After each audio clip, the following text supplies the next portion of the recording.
Question number 78 बेटा, 78 question में b plus सी बटे 11 बराबर सी प्लस ए बटे 12 बराबर ए प्लस बी बटे 13 दिया हुआ है और कॉस ए का मान पूछ रहा है। तो इसके बराबर में बेटा के मान लेते हैं, तब कहते हैं b प्लस सी बराबर 11 के, सी प्लस ए बराबर 12 के, ए प्लस बी बराबर 13 के। ठीक है, जनरली क्या होता है क्वेश्चन का जब सॉल्यूशन आता है तो सॉल्यूशन में के कैंसिल हो जाता है, तो हम के नहीं मानते क्योंकि जल्दी में अगर करना है तो b प्लस सी का मान सीधे आप 11 मान सकते हो, सी प्लस ए का मान 12 मान सकते हो और ए प्लस बी का मान 13 मान सकते हो। फिर आप तीनों इक्वेशन को जोड़ दो तो ये बनेगा 36 और सब दो दो बार है, ए 2 बार, बी 2 बार, सी 2 बार, तो 2a प्लस बी प्लस सी बराबर 36 आएगा, तो a प्लस बी प्लस सी बराबर आ जाएगा 18। अब देखिएगा b प्लस सी का मान 11, तो यहाँ 11 रखेंगे, 11 घटेगा तो a का मान 7 आएगा। c प्लस a का मान 12 है, c और a की जगह 12 रखेंगे, 12 18 में से घटेगा तो 6 आएगा, और a प्लस b का मान 13 है तो a प्लस बी की जगह 13 रखेंगे, 13 18 घटेगा बेटा 5 आएगा। फिर आपको कॉस ए का फॉर्मूला पता ही है, बी स्क्वायर प्लस सी स्क्वायर माइनस ए स्क्वायर बटे 2bc। हमने बी सी ए का मान यहाँ पर बेटा रखा, सोल्यूशन करा, सोल्यूशन करने के बाद कॉस ए का मान निकल के आया 1/5। क्लियर, तो हमारा ये क्वेश्चन 78 कंप्लीट हो गया। ठीक है, चलिए आगे बढ़ते हैं क्वेश्चन नंबर 79 पे।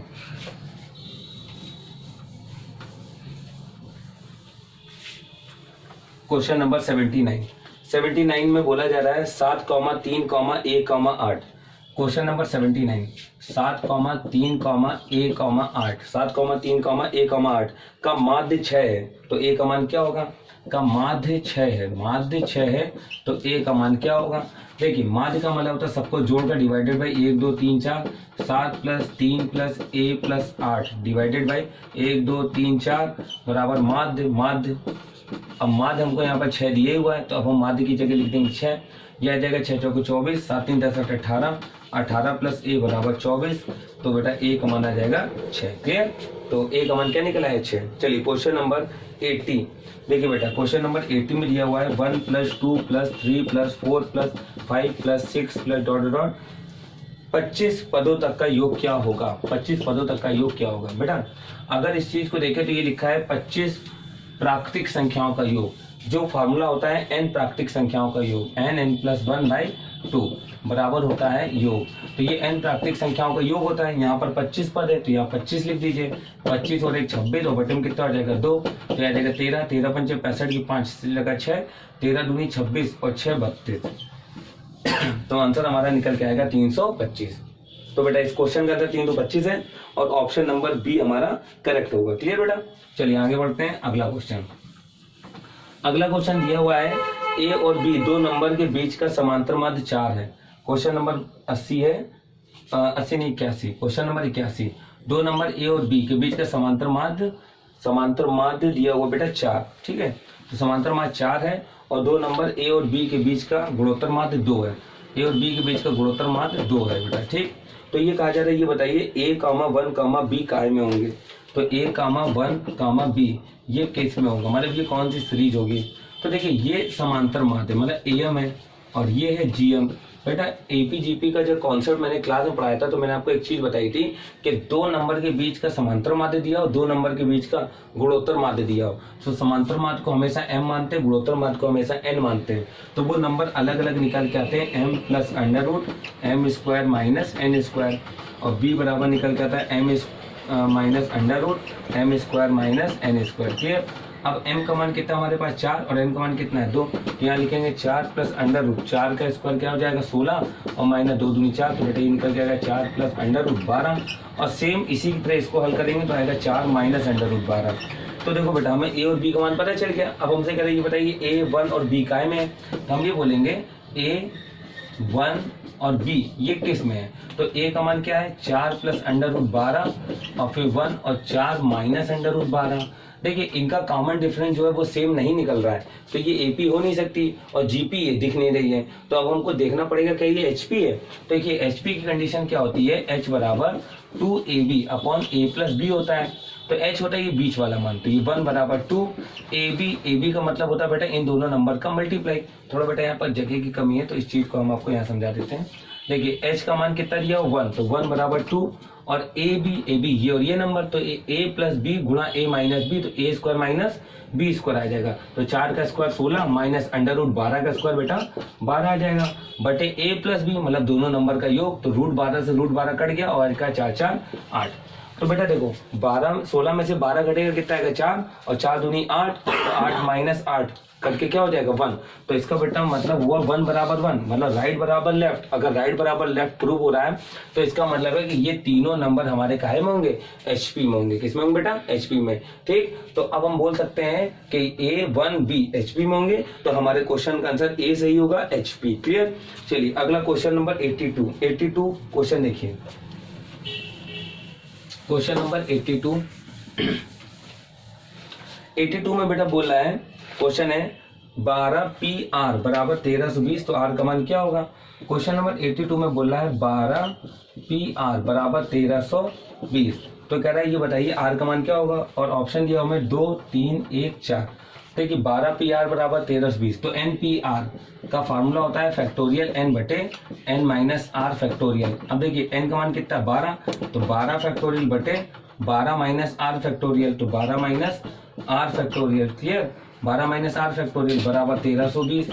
अब देखिएगा 1320 को अगर हम देखें तो ये 12 के किसी न किसी मान से कटेगा, तो हम एक काम कर सकते हैं यहाँ पर कि 12 माइनस आर फैक्टोरियल में आर की जगह यहाँ से ऑप्शन से मान रखें और वो ऑप्शन को कैलकुलेट करके देखें कौन 1320 बना रहा है। लेकिन थोड़ा सा एक चीज को हम समझते हैं कि फैक्टोरियल 12 में कितना मान 1320 बना सकता है।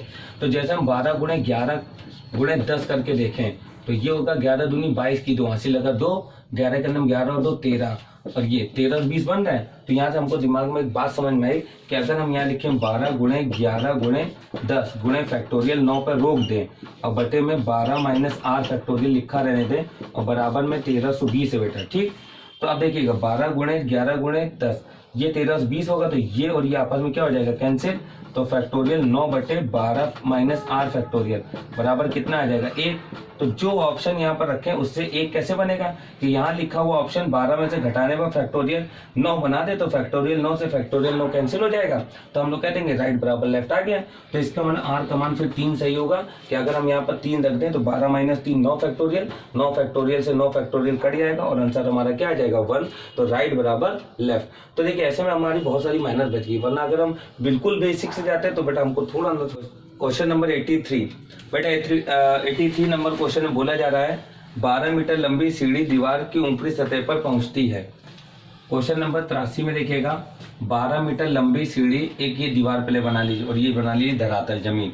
12 मीटर लंबी सीढ़ी दीवार तक पहुंचती है, तो हमने मान लिया ये है 12 मीटर लंबी सीढ़ी, इसकी लंबाई कितनी है 12 मीटर। अब 12 मीटर लंबी सीढ़ी एक दीवार तक पहुंचती है, सीढ़ी की 36 अंश से कोण 60 अंश है, तो ये 60 अंश का कोण हो गया। तो बताएं दीवार की ऊंचाई कितनी है। तो देखिए हमको यहाँ पर परपेंडिकुलर और हाइपोटेनस लंब और कर्ण दिया हुआ है, तो आप कहेंगे साइन, क्योंकि साइन थीटा बराबर होता है लंब बटे कर्ण।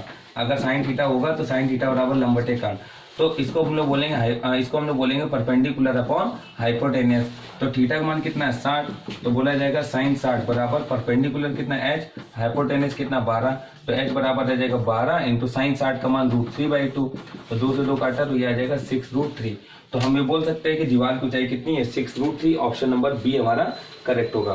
बेटा क्वेश्चन नंबर 84, तो अगर 84 नंबर क्वेश्चन देखा जाए तो 84 नंबर क्वेश्चन बोल रहा है log 10 ब्रैकेट में x + 5 और फिर लिखा हुआ है log 10 और बेस में कितना लिखा हुआ है बेटा 10 बराबर में लिखा है 4। तो बताएं x का मान क्या होगा।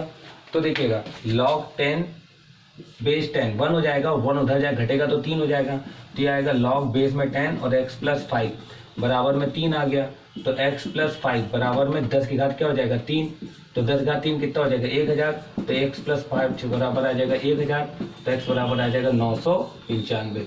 तो बेटा यहाँ से x का मान कितना निकल के आ जाएगा 995। क्लियर। चलिए क्वेश्चन नंबर 85 पर आते हैं। बेटा क्वेश्चन नंबर 85 बहुत सिंपल है, इसकी जांच करिएगा तो h² का मान निकालिए और ab का मान निकालिए, और h² का मान और ab का मान निकालिएगा। अगर h² का मान ग्रेटर देन ab आ जाए और तो आंसर निकल के आएगा पैराबोला। क्लियर। चलिए अगला क्वेश्चन नंबर 86 है। क्वेश्चन नंबर 86 चलिए क्वेश्चन नंबर 86 बेटा 86 में 2 वेक्टर दिए हुए हैं और इनका ये स्ट्रेट सदिश दिया हुआ है। तो कह रहा बताए इन दोनों वेक्टर के बीच की दूरी क्या है। तो देखिए बेटा क्या करेंगे हम लोग, ये दो वेक्टर में OA और OB का मान दिया है, तो पहले इन दोनों वेक्टर के हम लोग AB वेक्टर निकालेंगे।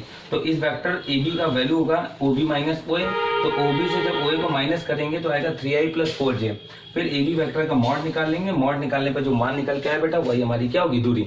तो मॉड का मतलब अंडर रूट के अंदर i वाले गुणांक का स्क्वायर प्लस j वाले गुणांक का स्क्वायर, 3 3 9 4 4 16 16 9 25, 25 का अंडर रूट 5 के। ठीक, चलिए बेटा क्वेश्चन नंबर आते हैं 87 नंबर क्वेश्चन पे ये बोला जा रहा है हमसे कि 4,0 कौन से अक्ष पे है। बेटा देखो इसका y अक्ष का मान 0 दिया है ना, तो जब y अक्ष का मान 0 है इसका मतलब ये x अक्ष पे, किस पे, x अक्ष पे। क्वेश्चन नंबर 88, बेटा 88 में दिया x1 y1 x2 y2 को मिलाने वाली रेखा का मध्य बिंदु बताओ।